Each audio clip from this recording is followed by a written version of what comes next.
Hello guys, आज मैले तुन्ता पकाएर चटनी बनाउँदैछु। यो हेर्नु, प्याज लसुन अदुवा ग्राइन्ड गरेँ। त्यसमा चाहिँ यो तुन्ता हो। अब यो टमाटर। अब यसमा मैले तेल लगाएँ। हेर्नुहोस्, अघि ग्राइन्ड गरेको प्याज तेलमा लगाउँदैछु।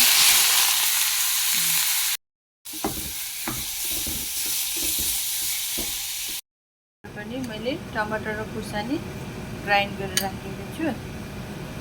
हेर्नुहोस्, पाक्नुको लागि नुन लगाउनु पर्छ। हेर्नु, अब यो टमाटर लगाएँ।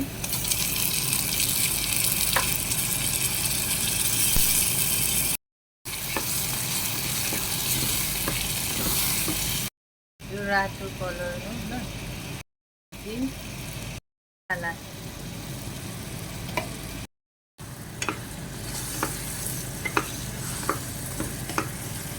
ग्राइन्ड गरेर राखेको चाहिँ अब यसमा लगाउँदैछु।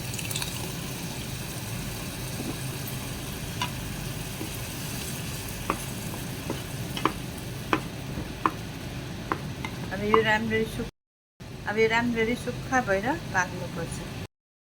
अनि राम्ररी फ्राई भएछ। अब यो तुन्ताको चटनी पकाएर यसरी बनाउनु पर्छ। निकै टेस्ट हुन्छ यसरी बनाउँदा। अलिकति धनिया पत्ता लगाउँदैछु।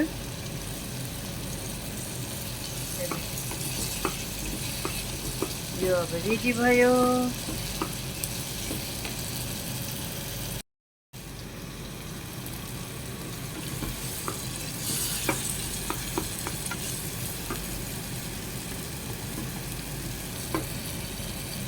चटनी कस्तो बनिन्छ?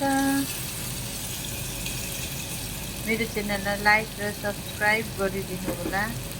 हजुर, कमेन्ट पनि गरिदिनु होला कस्तो बनाउँछु, कस्तो आइडियामा ल।